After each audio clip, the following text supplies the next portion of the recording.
Good evening, everyone. Welcome to this webinar on the sonographic evaluation of greater trochanteric pain syndrome, presented by Dr. Douglas Hoffman. The AIUM is pleased to present this event in collaboration with the American Medical Society for Sports Medicine. The AIUM is accredited by the ACCME. This webinar is designated for 1 AMA PRA Category 1 credit. By the conclusion of this webinar, participants should be able to understand the anatomy and perform a comprehensive sonographic examination of the lateral hip, as well as recognize the pathologies associated with greater trochanteric pain syndrome.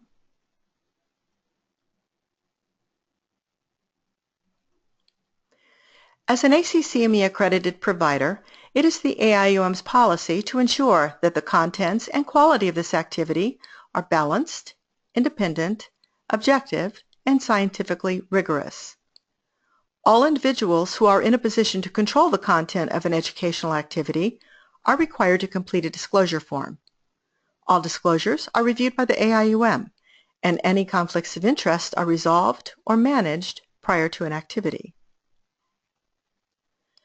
Dr. Hoffman and Kathy Minton have no disclosures.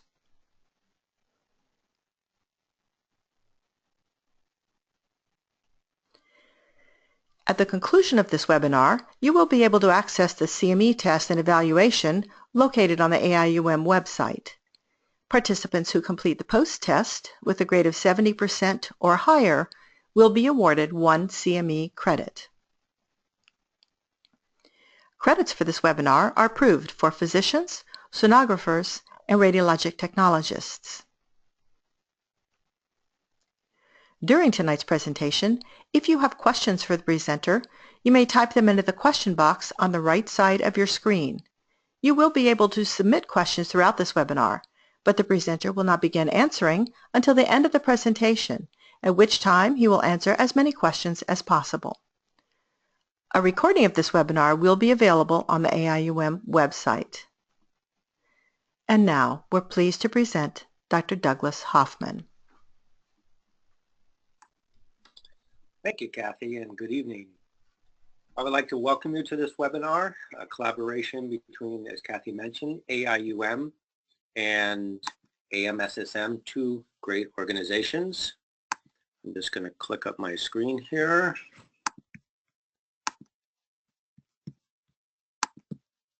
Perfect. So my name is Doug Hoffman, and I'm the Director of Ultrasound in a large multi-specialty group in Duluth, Minnesota. My background is in primary care sports medicine, having completed a family practice residency and fellowship now many years ago in primary care sports medicine. Back in 2009, I began incorporating MSK ultrasound into my practice, which culminated in an MSK ultrasound fellowship several years later.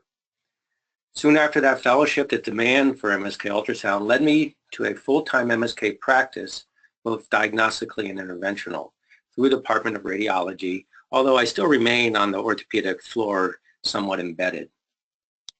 So when you live in northern Minnesota,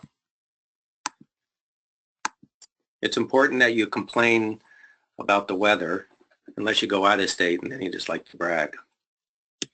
So early on in my MSK ultrasound, I have no disclosures, as Kathy mentioned. Early on in my ultrasound practice, I was inundated with requests for diagnostic lateral hip evaluations. And I got to admit, I struggled with it a bit. I was surprised how little was written on this subject in performing a detailed sonographic evaluation. So this talk reflects my own experience in learning the lateral hip pathology with correlation with the sonoanatomy as well as the pathology. So my goals today are to present the lateral hip anatomy and use it as the foundation for going over the mechanics of performing a comprehensive sonographic lateral hip exam as well as recognition of the common pathologies. Now, historically, we have called lateral hip pain or greater trochanteric pain syndrome trochanteric bursitis. And this is due to the proximity of the greater trochanteric bursa to the site of maximal pain or that of the greater trochanter.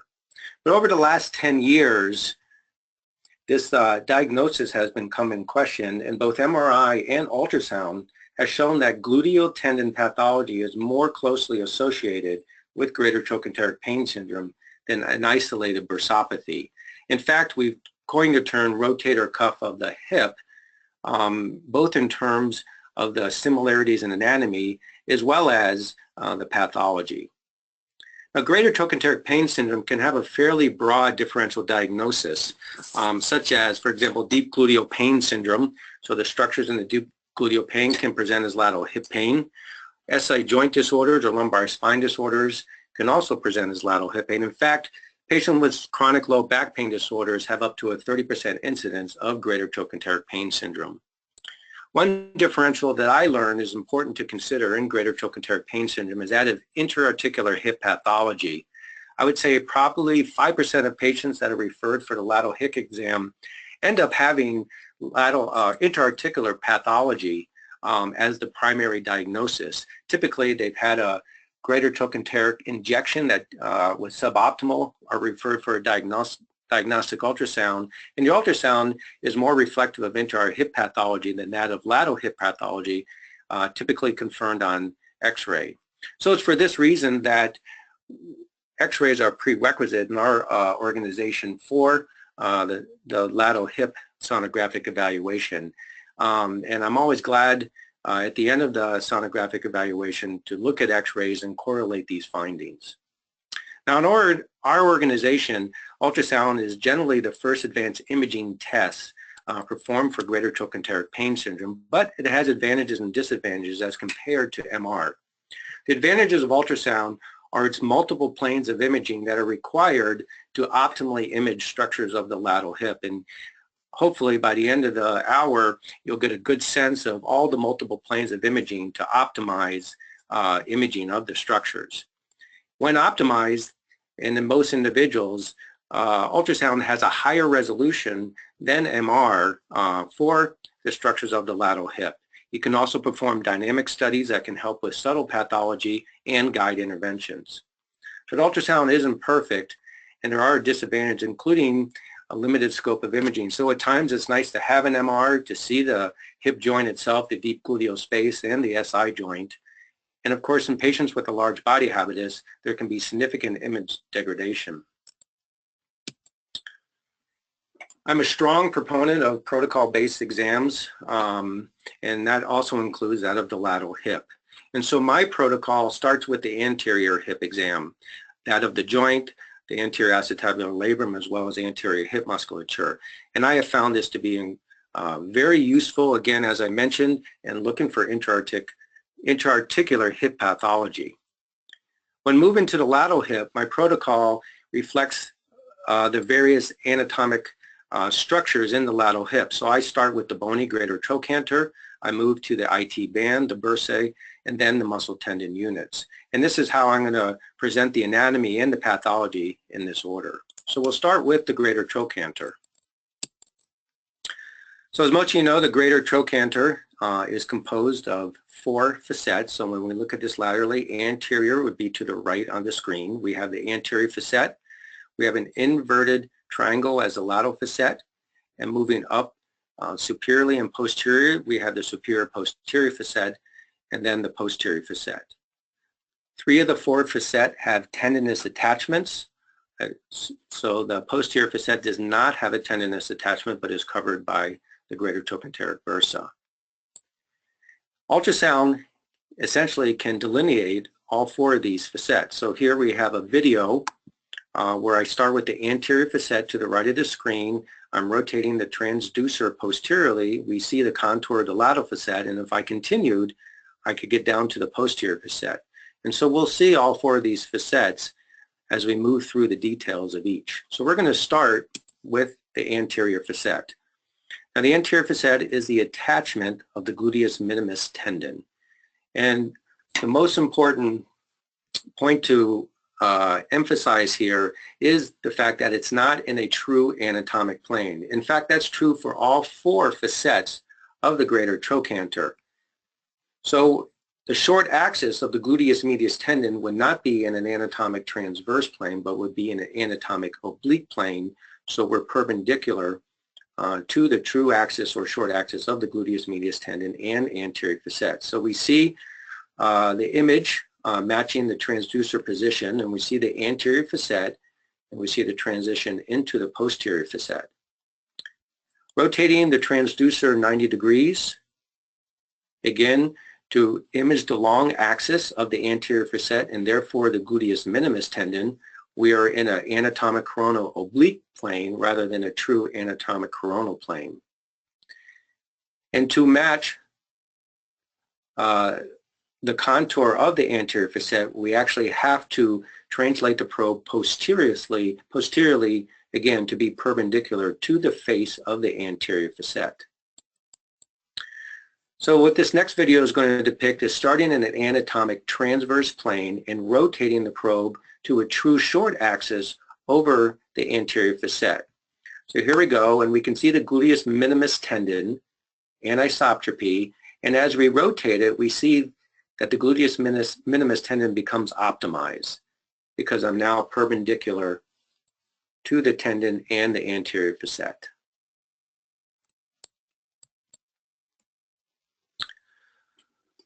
Another important point that I look for when starting my evaluation of the greater trochanter is the presence of bony projections. The larger the bony projections, the higher incidence that we're going to see gluteal pathology. In a radiograph study, more than 2 millimeters were associated with a 90% chance of finding gluteal pathology.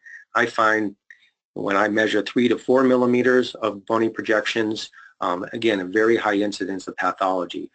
These projections are very common between the anterior and lateral facet, as well as on the lateral facet themselves. All right, going to the lateral facet, understanding the details of the lateral facet is really the foundation of understanding lateral hip pathology. So as I mentioned, the lateral facet is an inverted triangle. And we have this ridge between the anterior and lateral facet, which is unnamed, so I just named it the superior trochanteric crest. And the gluteus medius tendon comes down, and it's actually the anterior band of the gluteus medius tendon that comes down in a somewhat deep plane, and the tendon goes from deep to superficial over this crest, does not attach on anteriorly of the lateral facet, but rather attaches on more posteriorly in a triangular fashion. And again, this is a very important anatomic detail, not only for optimal scanning, but also understanding pathology of the gluteus medius tendon. And so this footprint of the anterior band of the gluteus medius tendon is more posteriorly on the lateral facet, which creates a bare spot more anteriorly of the lateral facet. And Robinson nicely mapped out this footprint, and on average he found that it is 37 degrees from the anatomic transverse plane. So I make sure I always set my probe exactly 37 degrees. No, but if you get close, it's fairly easy to optimize. And so if we're going to take our probe and start with the short axis image of the lateral facet or the footprint of the gluteus medius tendon, we're going to be, again, in an anatomic oblique orientation. And this is the image we see. So we see the lateral facet, which has a ridge on it itself, and we see the entirety of the gluteus medius tendon. So this is the anterior band, and this would be the posterior band. And most people think of the gluteus medius tendon as one tendon, but actually it's two fairly distinct tendons, and I almost think of them as two separate tendons. And so when I'm imaging, I separate and image both the anterior band, the posterior band, and you can see pathology isolated to either or involve both. So again, I'm going to do the same thing here. I'm going to start with the transducer and a true short axis of the gluteus medius footprint, which is an anatomic, again, transverse oblique plane, and rotate it more to a true anatomic transverse plane. And we're going to see essentially this gluteus medius tendon go away because we're so oblique on the tendon. So I'm rotating the transducer now to an anatomic transverse and rotating it back to an oblique, and you again see how we lose optimization of the gluteus medius tendon.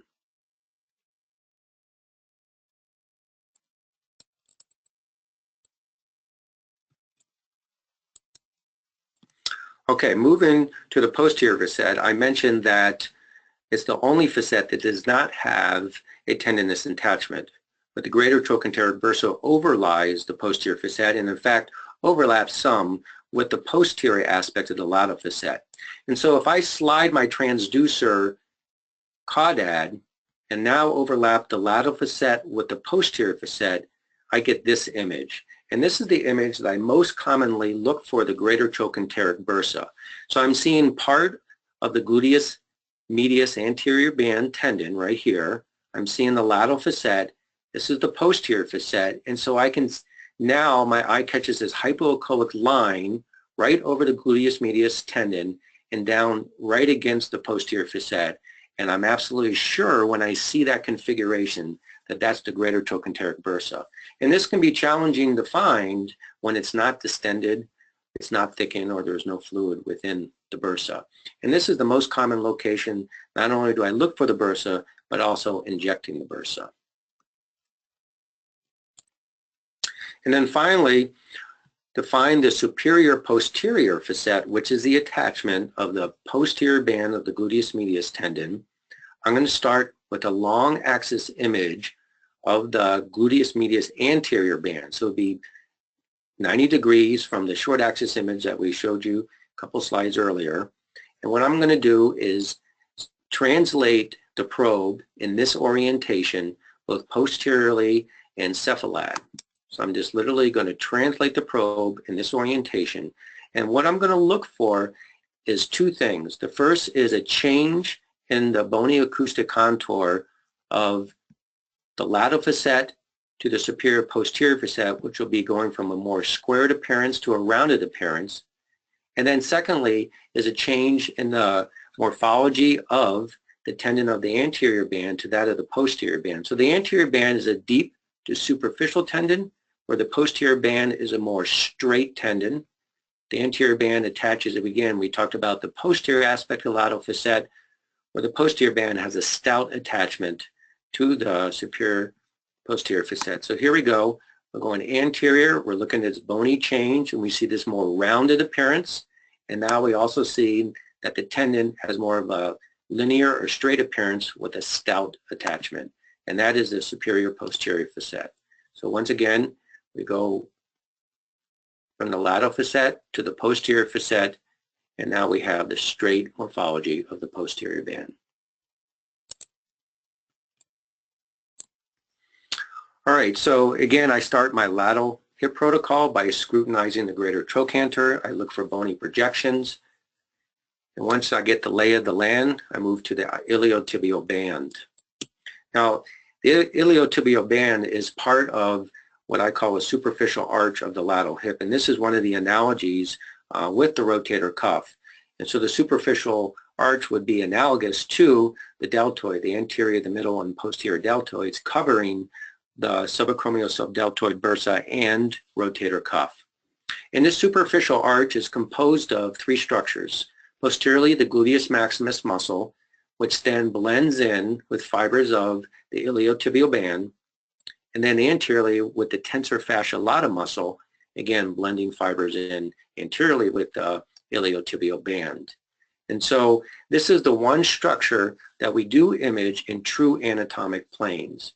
So the superficial arch of the IT band on short axis is best imaged in the true anatomic transverse plane. And here we see posteriorly the gluteus maximus muscle, we see the iliotibial band, and then we see the tensor fascia lata muscle. Now it's important to point out that this configuration is quite variable. In other words, sometimes we see the muscle of the glute max overlying the tensor fascia lata, or other times that we see that the distance between the two muscles is quite wide. So expect a fair amount of variability when imaging this superficial arch.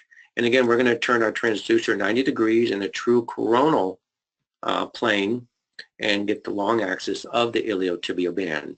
Now in this view, we see the vastus lateralis moving into the greater trochanter. This is called the vastus tubercle. And we see the iliotibial band and blending in with, in this case, the tensor fascia lata.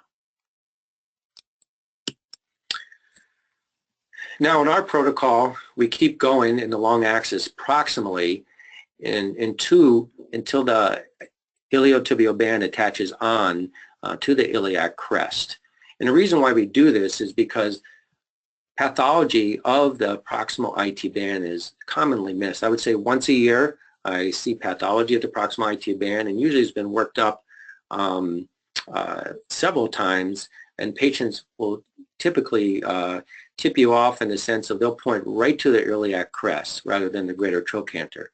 So here's a normal image of the iliotibial band with the underlying gluteus medius, and then attaching on to the iliac crest with some anisoptropy here.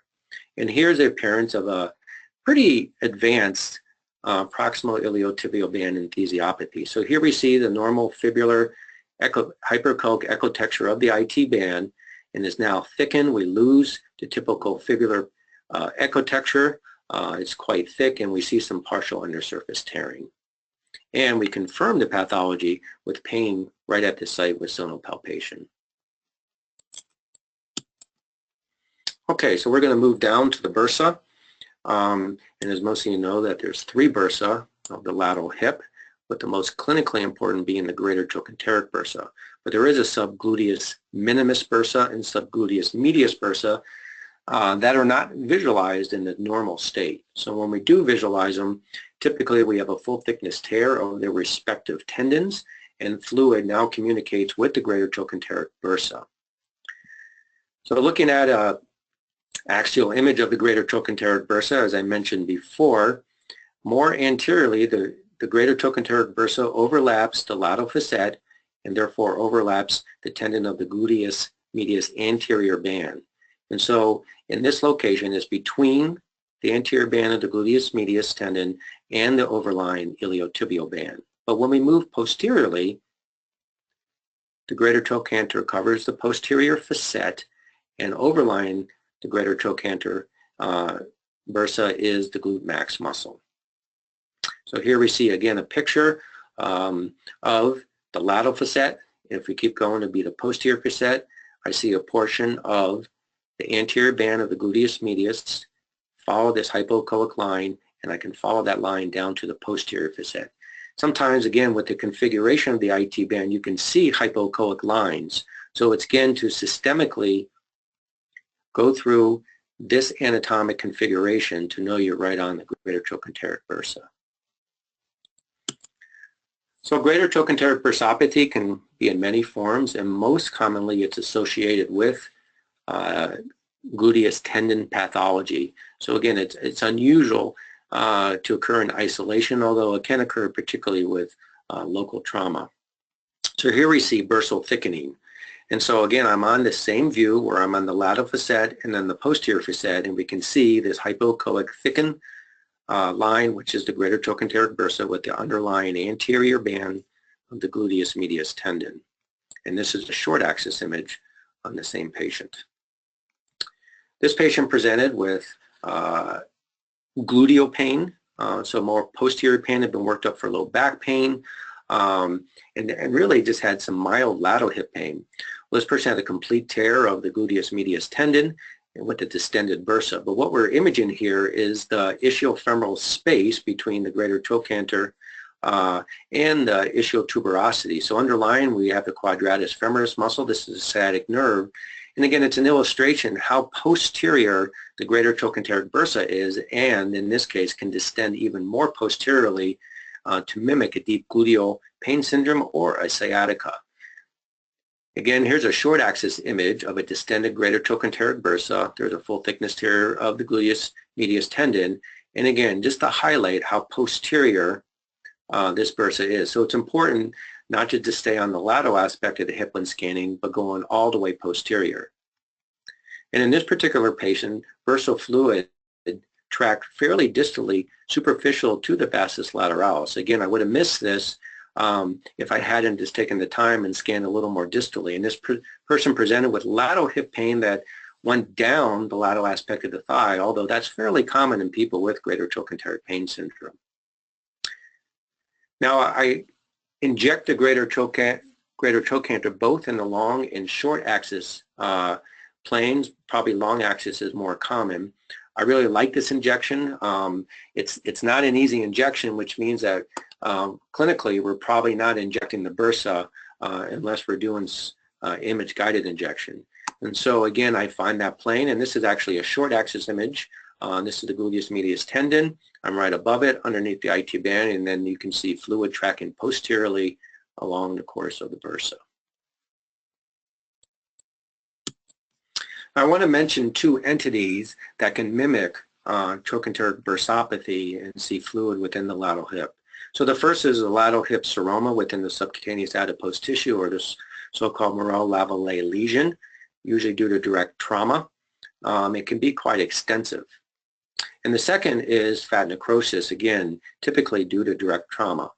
And so in this individual, we see a somewhat poorly demarcated mixed echogenic mass, but it's contained within the subcutaneous tissue. It generally has a variable amount of hypervascularity. This patient actually had this removed due to fairly severe pain, with pathology confirming the presence of fat necrosis. But both of these are distinguished from a greater trochanteric bursopathy by the fact that the fluid is contained, or the pathology is contained within the subcutaneous tissue. And again, going back to the anatomy of the greater trochanter overlies directly the posterior facet and the glute medius tendon, and if it's torn, directly over the lateral facet. So that's distinguishing these entities from that of a greater trochanteric bursopathy. All right, and then we get to the meat of the matter, and that is that of the gluteus minimus and gluteus medius tendons. And really, again, to understand optimal imaging, we're just going to incorporate everything we just talked about as far as anatomy and just add a tendon to it. So we're going to start with the gluteus minimus muscle tendon unit. As most of you know, the gluteus minimus is a deep structure, so it's underneath the gluteus medius tendon. I find it really quite interesting. If you look at its origin on the fossa of the iliac crest and look at its insertion onto the anterior facet, it completely changes anatomic planes, 90 degrees. So in fact, it has to twist on itself as it attaches onto the anterior facet. One thing I want to point out with this configuration, that if you're imaging the gluteus minimus tendon and long axis, you're going to see the muscle of the gluteus medius going right over it onto the lateral facet, and we'll show you that. So here we see the optimal probe position that we've gone over for imaging the short axis of the gluteus medius tendon. So again, this is essentially the same picture I've showed you before. And here we see the anterior facet, the lateral facet, and we see the hyperechoic short axis view of the gluteus minimus tendon. Again, I'm going to just show you on short axis, the transducer in a sense is oriented posteriorly to match the face of the anterior facet. So again, we're in a transverse oblique plane on the short axis image here, and going to long axis, we're in a coronal oblique plane with this probe position right here. So here we see the underlying hip joint. This is the anterior facet. This is the gluteus minimus muscle, and as I mentioned, we should see the overlying gluteus medius muscle on its way to the lateral facet, and now we see the tendon fibers of the gluteus minimus tendon. One mistake people make sometime in imaging both the minimus and medius tendon is to focus, zoom in too much just on the tendon. Now sometimes I do add an image and zoom in on it, but I really like to see this musculotendinous junction. It helps me get my orientation, allows me to know that I'm optimized, and I can see the big picture here because oftentimes there's problems within the musculotendinous junction.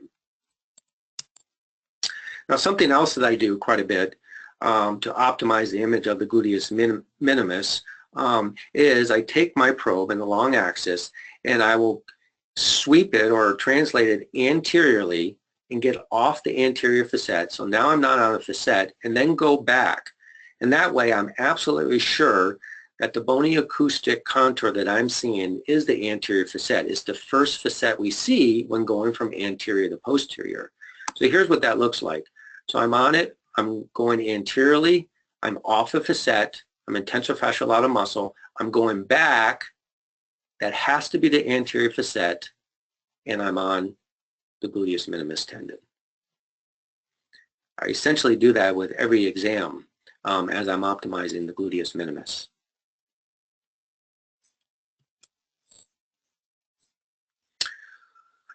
Gluteus minimus pathology is not that uncommon. It can be associated with gluteus medius pathology, or it can occur in isolation.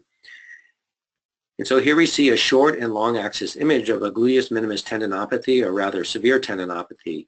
So the pathology is typical of tendon pathology we see in MSK ultrasound. We see hypoechoic thickening of the tendon. We see alteration of normal fibular ecotexture. Typically we don't see hypervascularity in this deep structure, although we do check. So again, hypoechoic thickening. Here you see the musculotendinous junction come in, and we also typically will see significant cortical irregularity of the anterior facet.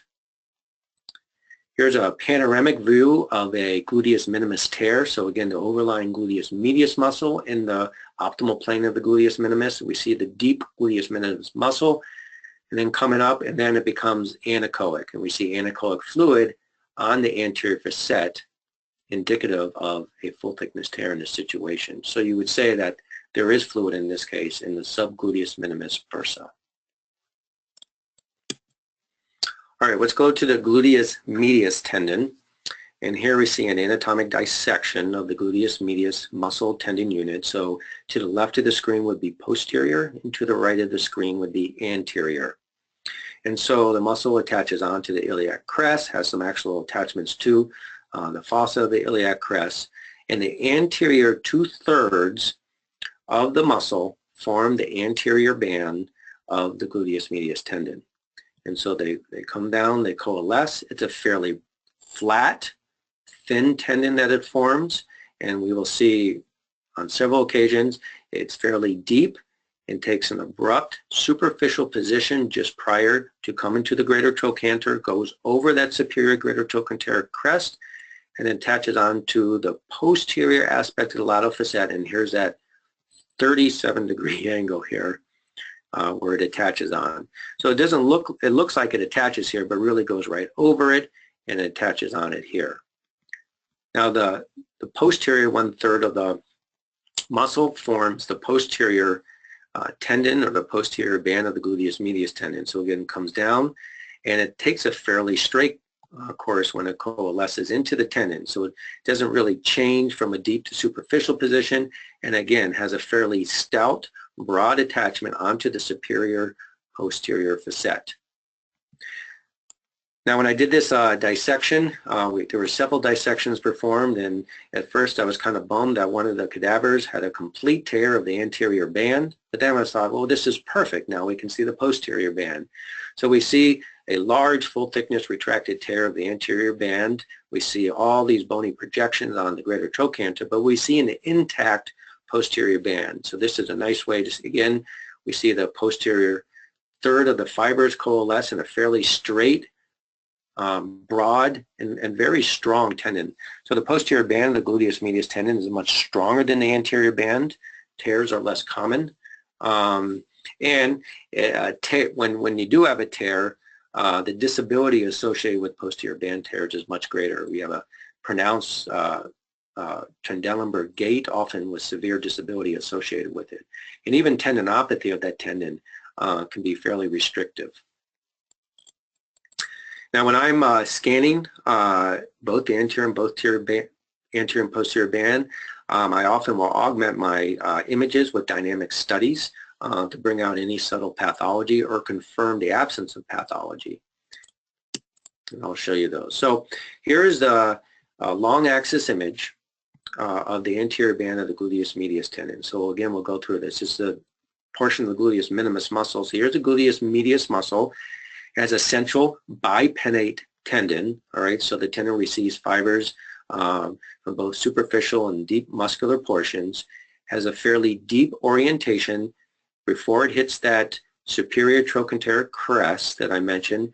It goes superficial, goes up and over it, doesn't attach here, but attaches again more posteriorly in that rectangular fashion. So this is what it looks like sonographically on long axis.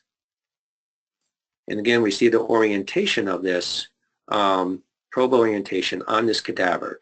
The more anterior you're scanning on the tendon, the more oblique rotation you're going to have, the more posteriorly you're actually going to rotate that probe slightly posteriorly. And then the orientation of the posterior band, you can see, is even slightly more of a posterior rotation. Again, we'll go over that. And again, we're going to contrast that to, here we see the posterior rotation and probe position, to the posterior band, where it has a more straight orientation and a stout attachment onto the superior posterior facet.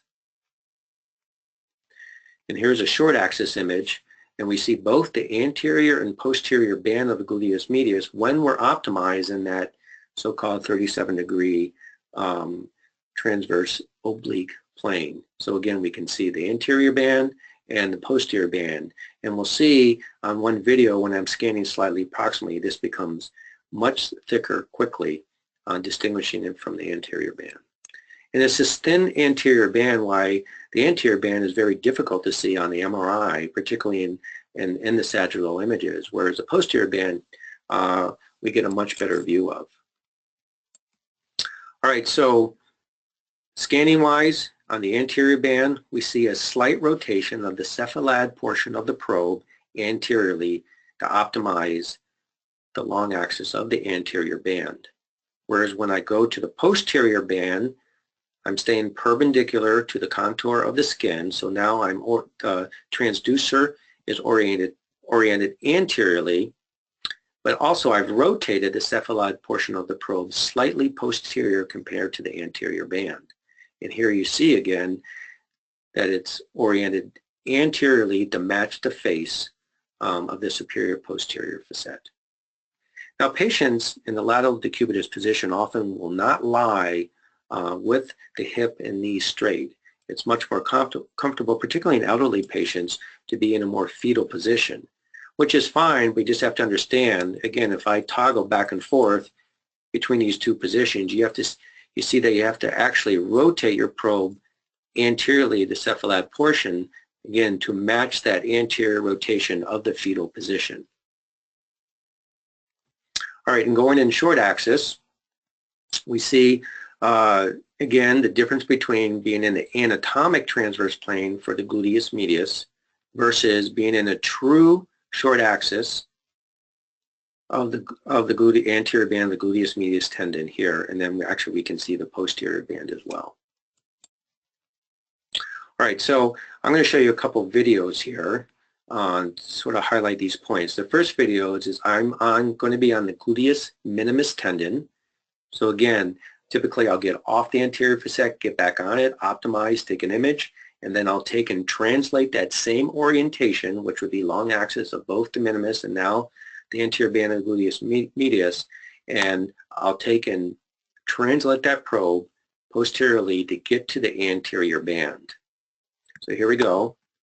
We're on the minimus. I'm going a little more posteriorly, same orientation until I see that configuration of, so I'm on the minimus here. Now I'm in, actually we don't see a tendon, I'm in that bare spot, so the tendon goes away. You don't want to misinterpret that for a tear. Keep going posteriorly, and now I start to see the deep to superficial morphology of the anterior band of the gluteus medius. So that's a good point to highlight, is I'm very careful about calling tears at that most anterior portion or transition zone between the anterior band and the gluteus minimus, again, because there's that bare spot that you got to be very careful about. Now the second video, another trick that I use to optimize the anterior band of the gluteus medius is to take the long axis and actually translate it proximally to get more of the muscle. And when you're on the muscle, just by gently rotating the probe, you can now optimize that central tendon fairly easily and then translate back, and they should be on an optimal image of that tendon. Especially if there's pathology, you want to know you're on the true long axis. So we'll see that. So I'm just going to toggle the probe back and forth, rotate it, and you can see, I can see the tendon optimally. Now I don't, now I do, now I don't, and when I do, okay, I know I'm on the perfect long axis of the anterior band. And then another important video, and we've seen this, one is transitioning from the anterior band to the posterior band. And again, all I'm going to do is take that same orientation and translate the probe cephalad and posteriorly. So here we go. We're on the anterior band. I look for that change in contour of the facets, and now I see the change of morphology from a deep to superficial tendon to a straight, robust tendon on the posterior facet. And then this last image is I'm going to take the probe in a true short axis of the posterior band and now just translate it cephalad to get a sense of how broad, here we go, how broad this tendon is. So you can see here that the anterior band is fairly thin, but look how stout this posterior band is. This is a normal configuration.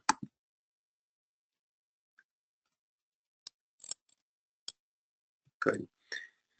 And then again, because this is so important, I'm going to, 2 more videos that we've seen, but just a little larger. Again, I want to optimize the anterior band of the gluteus medius. If we can't optimize it, we're going to either miss pathology or call pathology in a normal tendon. So I'm going to take my probe on this long axis. I'm going to move slightly cephalad, see the muscle, see the bipennate configuration, the tennate deep to superficial, and rotate the probe, toggle it just slightly, and make sure I've optimized that orientation of that tendon. Now, one really interesting anatomic fact that I never realized until doing dissections was the relationship between the posterior band of the gluteus medius tendon and the underlying piriformis. So the piriformis is right under the attachment of the posterior band. And so when you're on long axis of the posterior band, you're oblique on the piriformis. When you're on long axis of the piriformis, you're oblique on the posterior band. So all I'm going to do is just rotate my probe. Now I'm on long axis of the piriformis, and now I've rotated, I'm on long axis of the posterior band.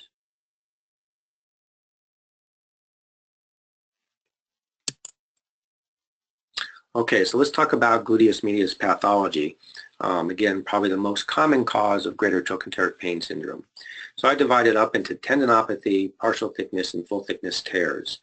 Tendinopathy can take several forms. It can just be an overload tendinopathy. We tend to see that in athletes. Runners, for example, would be the most common type of athlete that would get this.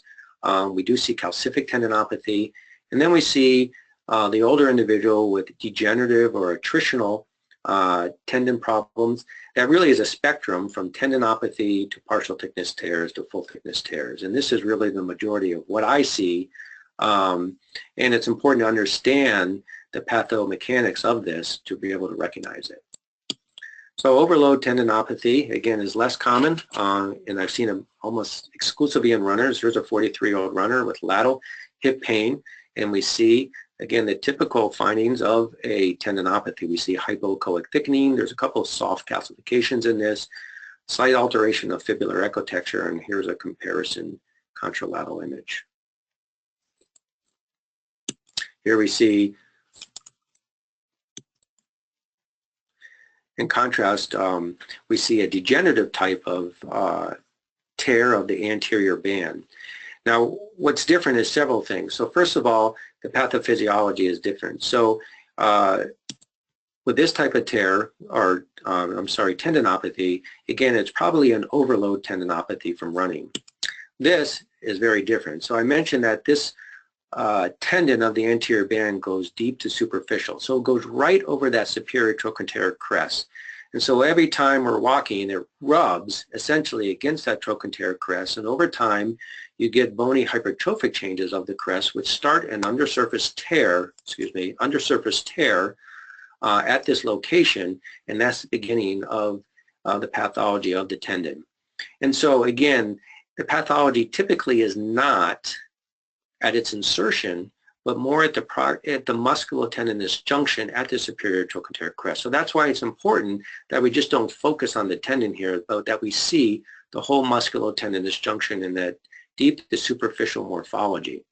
So here we see the beginning of a tendinopathy, probably an early partial undersurface tear, and here we see, again, a more high-grade partial undersurface tear, and we see a tear at the musculotendinous junction, but not quite full thickness yet. In fact, the distal tendinous attachment is preserved here.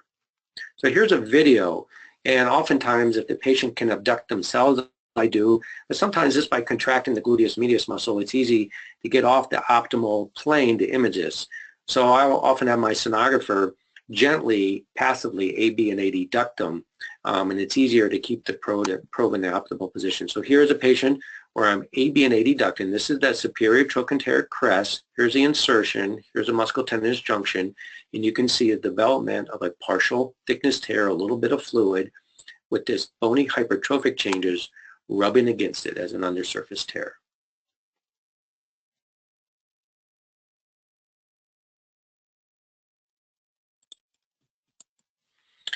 And this progresses to a full thickness tear. And so a full thickness tear, again, I'm not as much focusing at its tendinous attachment, but just proximally at the musculotendinous junction, where I'm looking for increased hypoechogenicity. In this case, we have a communication between the greater trochanteric bursa and the subgluteus medius bursa.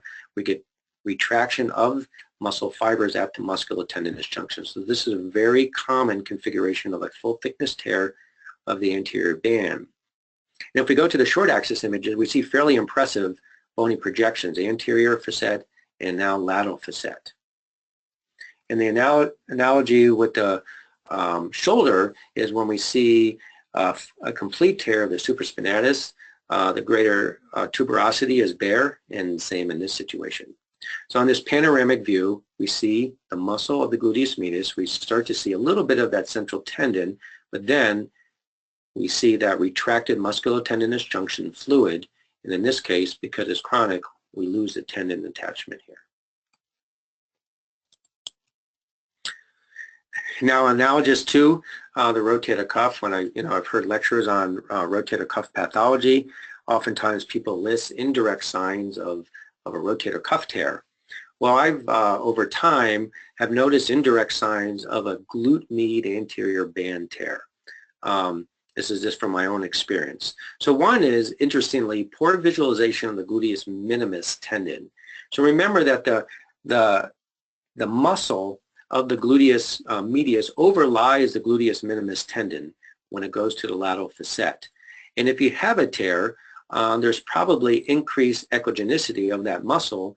It's more hypoechoic, and you get poor visualization of the gluteus minimus tendon. So if I'm having trouble optimizing that tendon, first of all, I'm thinking of a tear, but second of all, if there isn't a tear, I'm thinking, there could be a tear of the gluteus medius anterior band. Second is large bony projections, which we've talked about, pretty impressive in projections here. It's a complex projection. This is a complete tear of the anterior band. I mentioned a hypoechoic area at the musculotendinous junction, so sometimes you might not see the tear right away, but you see this increased hypoechogenicity here, and that's a big red flag.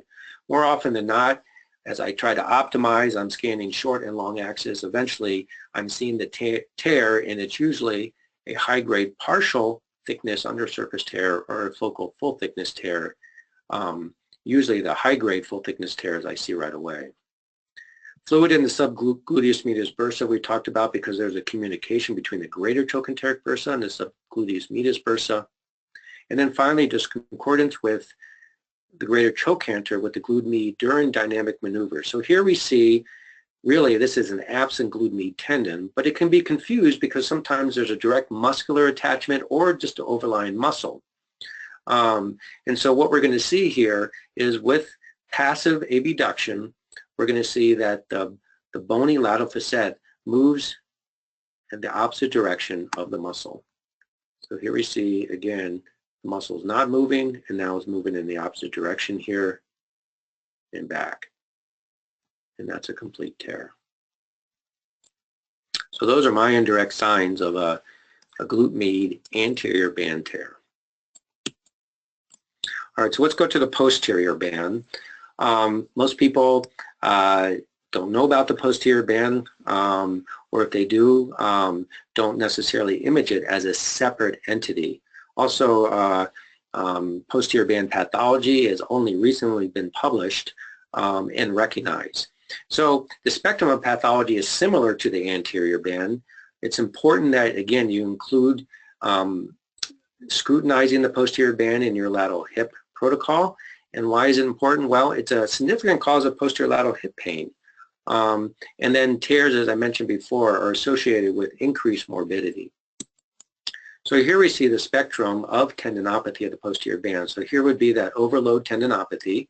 This is a runner. And we can see, again, compared to the contralateral side, there is hypoechoic thickening. And because it's fairly superficial in this runner, it's confirmed with pain right at that site with sonopalpation. This is an example of a calcific tendinopathy of the posterior band. So not only do we see calcium, but we see hypoechoic thickening, and again, pain at this site with sonopalpation.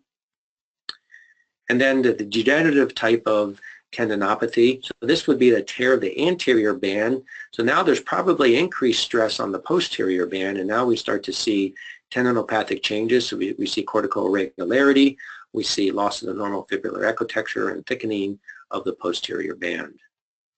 And again, analogous to the anterior band, we can see tendinopathy that can progress to a partial thickness tear into a full thickness tear. So here we see two examples of partial thickness tear with significant pain and dysfunction, and both of these patients were in their 70s. So we see a partial thickness tear at its insertion onto the superior posterior facet. And again, it's not an undersurface tear, but this is actually more of a direct traction type of tear at its attachment. So again, here's the contralateral side and a partial tear. This is again an anterior band tear. Here we see a retracted musculotendinous junction, and we see a partial thickness tear developing of the posterior band. And we see a long-standing massive tear of the anterior band with atrophy, and now we see a complete tear of the posterior band, and this person could not walk without the aid of a walker. All right, so I'm going to finish up with just two cases, kind of illustrating the above. And again, our protocol, when we do this, we do the anterior hip, and then we systemically go through the facets of the greater trochanter. I look at the IT band and long and short axis. I also look at the proximal iliotibial band. We take a look at the bursa, and then we go systemically to the gluteus minimus, anterior band of the gluteus medius, and posterior band of the gluteus medius tendons, both in long and short axis. So this is a patient that I actually saw this week, so I thought it would be fun to include this. 62-year-old with progressive lateral hip pain, wasn't a particular injury. This is probably the most common presentation, age 55 to 75, lateral hip pain, had an injection probably a year ago. It worked for 4 or 5 months, came back, had another injection performed clinically, and this time only lasted a month, and it was referred for a diagnostic ultrasound. So we started on this image with the short axis view, and we see a short axis view of the gluteus medius tendon. We see, again, cortical irregularity, see several calcifications here. And then we go to our gluteus minimus tendon. And I purposely, when I scanned her, I went off the anterior facet anteriorly. So here's the tendon. I'm off the facet because I really want to make sure I'm right on the gluteus minimus and I'm not fooled as the gluteus medius. I get back on it, and there we see the normal configuration of the gluteus medius tendon. I take my transducer in that same orientation and start to sweep or translate it posteriorly. I go through the bare spot, and now I'm on the posterior band, and I get to the posterior band, and I have trouble finding that central tendon going from a deep to superficial position, and I see a large bony projection at the superior trochanteric crest digging in to the undersurface of the anterior band of gluteus medius tendon. Again, so this is the typical changes that we see with an anterior band gluteus medius tear, and I'm going to do a video of that where we're passively abducting her. We can see a full thickness tear at the musculotendinous junction. And it hasn't been too chronic because we still see part of the tendon attached here at the footprint of the lateral facet. And then we go to the posterior band, which its echogenicity wasn't great, but we see that the posterior band is intact. So this person had a tear of the anterior band of the gluteus medius tendon. This is another recent patient of mine. She's a 39-year-old female runner. with fairly debilitating pain posteriorly. She was referred to physical therapy for piriformis syndrome, which didn't get better. They worked up the low back area, which didn't get better because the pain was more posterior than the typical greater trochanteric pain. So again, we're going to go through here. Here we go with gluteus minimus tendon.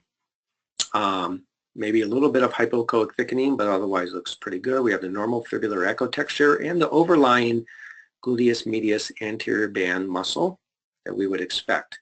Now we're going to go short axis on the gluteus medius, so the anterior band and posterior band, and we see these calcifications and quite a bit of thickening and hypoechogenicity of the posterior band. We're going to the long axis of the anterior band, and we see a nice configuration, central tendon, deep to superficial, attaching on to the footprint of the lateral facet. Looks pretty good. No pain at this site with sonal palpation, but we get to the posterior band and bingo. We see fairly impressive hypoechoic thickening, intertendinous calcification, and you can compare that to the posterior band. And so she had a fairly moderately severe posterior band tendinopathy. All right, take-home points. Again, I'm a strong proponent of lateral hip protocol, which I've gone over, including the anterior hip exam. Move away from anatomic planes. When you're scanning the lateral hip, and systemically scan the true long and short axis of each of the structures that we talked about. So it's important to understand the pathomechanics of the glute med anterior band, i.e. as an undersurface tear at that trochanteric ridge versus, let's say, an overload tear that we might see in an athlete. And then finally, don't forget the gluteus medius posterior band. It's important. You'll miss pathology, and it should be, in a sense, almost treated as a separate tendon. So thank you. We'll end there, and we'll take some questions.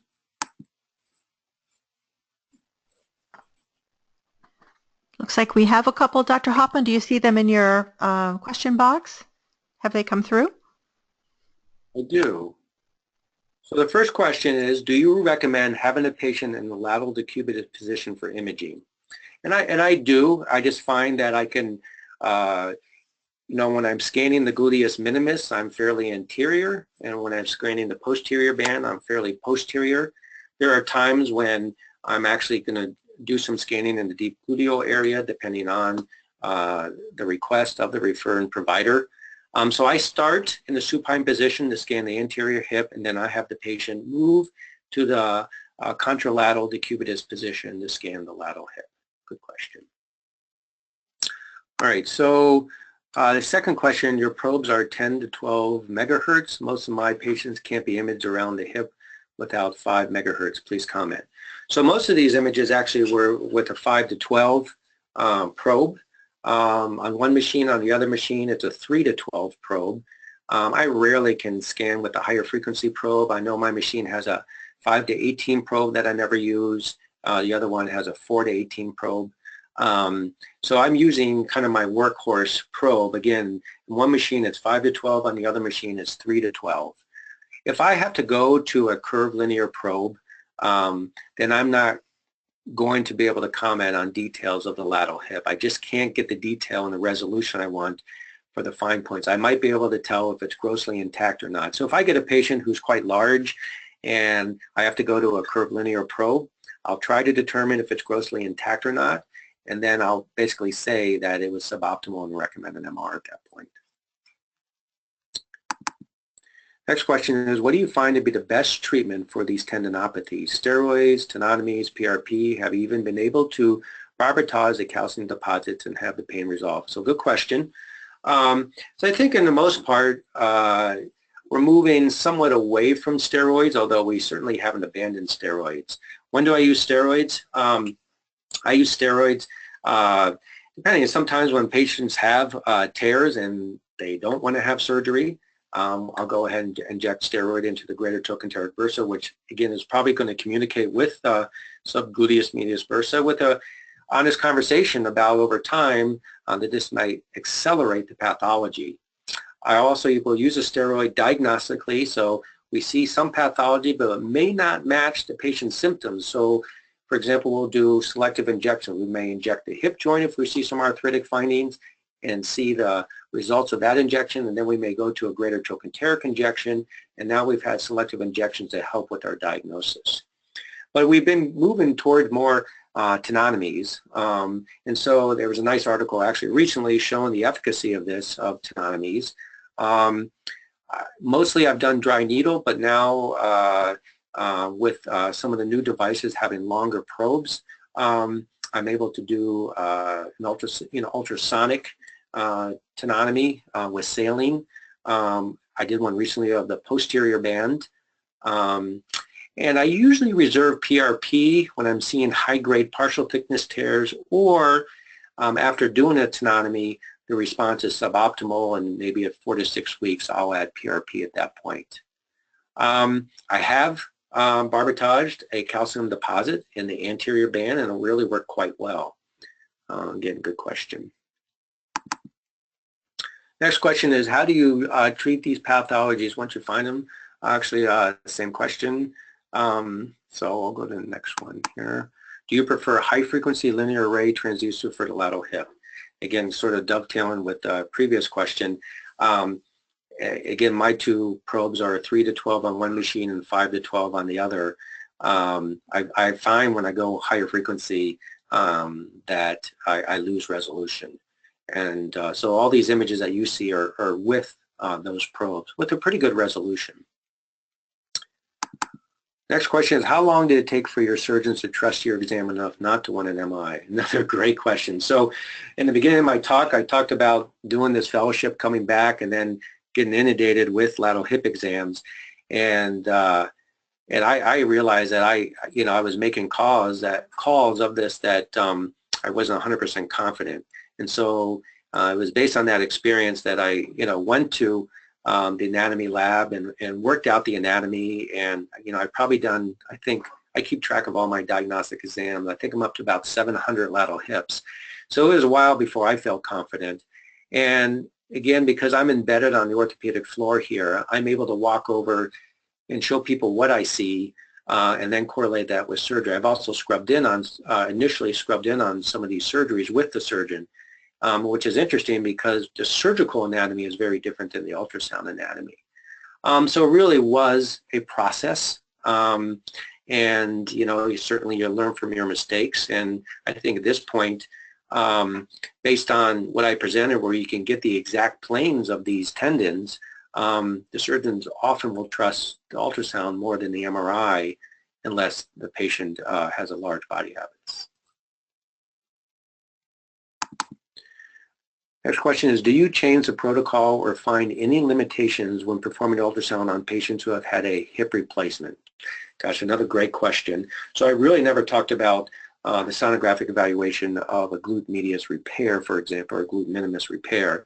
And so anybody that's had a hip arthroplasty, either from a lateral or posterior approach, then will have a repair. And so yes, I do a fair amount of these for our surgeons.